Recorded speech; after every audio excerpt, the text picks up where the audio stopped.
the Blue Jays and the Marlins, like I said before. So one of those four teams, the team's talking to Scott Boras. Hopefully he doesn't go to the Cubs, but I have a bad feeling he's heading in that direction. The Mariners are also a very interesting team because they really have stated they're looking for a big bat. Yep. And the GM of the Mariners was working in the Brewers organization, and he drafted Prince Fielder straight out of high school.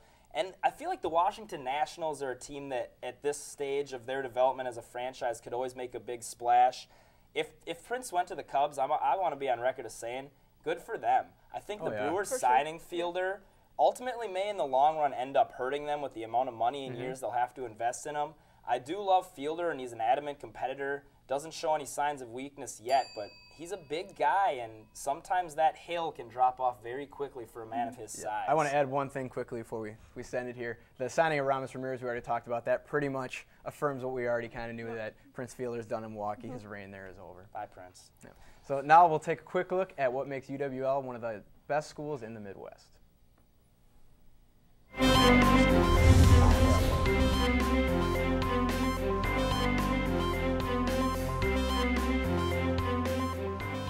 Fact: University of Wisconsin-La Crosse is ranked the #2 college in the Midwest.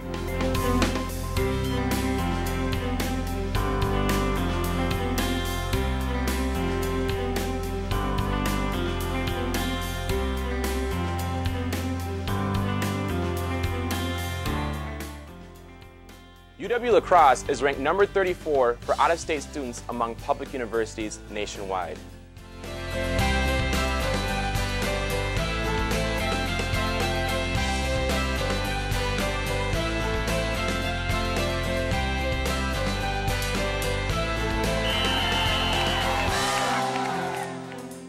UW-La Crosse is ranked as one of the most military-friendly schools in the nation.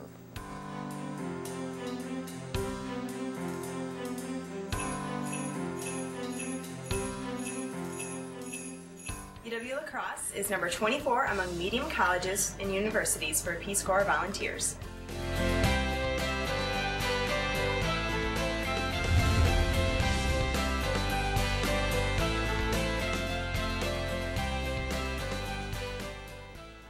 Welcome back into Sports Talk Live, and once again it is the most wonderful time of the year. Not the holiday season, it's bowl season, and we're going to focus specifically on the big ones, the BCS matchups, some very intriguing ones on the board. Of course, the rematch in the championship game between LSU and Alabama, much to the dismay of some people.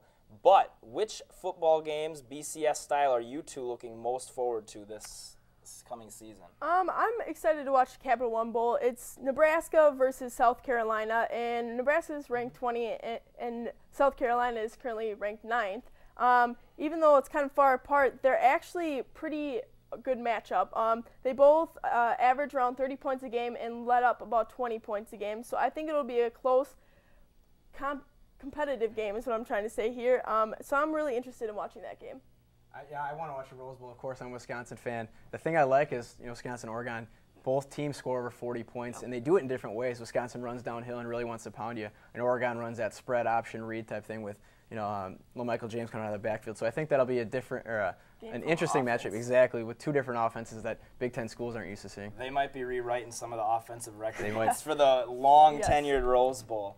The game I'm most looking forward to is the Fiesta Bowl. I think Oklahoma State versus Stanford is a very intriguing matchup. Brandon Whedon, the entire coaching staff headed up by Mike Gundy in Oklahoma State, and it's Andrew Luck's last chance to go out with a bang. Of course, he didn't live up to the Heisman expectations, but what will be his lasting memory with this final game in college football? We now move on to another college venue, college basketball, and this past weekend saw a couple of big upsets for the early college basketball season. Indiana taking down Kentucky on Christian Watford's last-second three, and and Kansas taking down Ohio State. Those teams were respectively ranked 1 and 2. What's the bigger upset, and what are the implications here? To me, the bigger upset is the Indiana-Kentucky game, for the simple fact that Jared Sullinger for Ohio State didn't play in the game. He, without them, Ohio State's going to struggle, but with them, I think they're the best team in the country. So, you know, it was exciting to see Indiana get a big win. Tom Crean hasn't had a big win since Dwayne Wade was around. So it is good for the Big Ten. It makes the RPI and everything like that better. Yeah, I'm going to agree. I'm going to go with Kentucky, too, being a bigger upset. I liked seeing these upsets out there. It shuffles around the leaderboard a little bit, and I'm all about the Cinderella stories, so this type of stuff makes me happy. Absolutely. Now, I mean, Indiana's a very, very improved team this year. Tom Crean is slowly repairing the Kelvin Sampson debacle that occurred with recruiting violations. The thing to keep in mind about both of these games is the teams going down, we're playing on the road. I think it was road test weekend, if I'm not mistaken. Yep. It's early in the college basketball season. By the end of the year, these games won't even really be remembered. So they are big, impressive upsets, but I don't think either team, Kentucky or Ohio State, are going to suffer long from these losses. I don't think they will either. It's just another bump in the road learning experience. Like you said, it's early in the season, so this is just going to help them build up. Be better. Yeah. In terms of being a college basketball fan, I think we're going to have a really fun run down the stretch here throughout the whole winter because it is so even. There's so much parity. No one has defined themselves as that best team yet. So right now we're going to move on to some NFL football. We haven't touched about it at all. I know it says NFL firings on your screen, but it's our show. We can talk about whatever we want. We'll touch on those firings a little bit. Tony Spagnuolo, Sperano, and Todd Haley are both fired. But I want to talk about Greg Jennings' injury. What does that mean for the Packers, guys? Well, go ahead, Callie. To me, it's a little upsetting, but it doesn't mean much to me. He's going to be back by the playoffs. We have so many weapons on offense. Roger throws the ball to pretty much everyone, and so it's an injury, so you're never really happy about that. But we have so many weapons that I don't think it's really going to have an effect on us at all. Yeah, first touching on the coaches, Todd Haley, stop looking like a crackhead, and maybe you'll get hired somewhere. Anyways, when we're talking about Greg Jennings, it's a big injury. You don't like to see one of your biggest offensive threats go down. You're never a better team when you lose one of your best players. But you touched it on the head. The Packers have so many offensive weapons, and Rodgers has this ability to throw people open. I don't even remember the name of the guy that caught the first touchdown this weekend. I hadn't seen him all season. Rodgers knows how to work this offense. If anything, Nelson and Finley will get to step up a little bit more. Finley's been touch and go. Nelson's been stepping up huge all season. This isn't good, but Jennings has enough time to recover. Hopefully he'll be ready to go for the playoffs. Speaking of the severity of the injury, the MCL sprain, good thing it was a sprain, not a tear. I sprained my MCL in high school. I was back in 3 weeks. And you're like an NFL athlete. And I am easily an NFL athlete. So I was back to full speed, so I think he'll be fine by the playoffs. The only thing that really affects right now is the 16-0 in the perfect season, which who cares? I mean, we're about Super Bowls. The Patriots went 16-0, and what did they get? They brought home nothing. David Tyree caught something on his head and spoiled their little party there. So I think, speaking in terms of his severity, he'll be back in 2 to 3 weeks, full speed, and ready for the playoffs. And a wide receiver going over the middle, taking those hits like that, it's nice for his body to be able to recover. So he's full bore because he is, the Packers have one of their best weapons. So it's definitely good there. So now we'll move on to our rants portion. Who wants to go first here?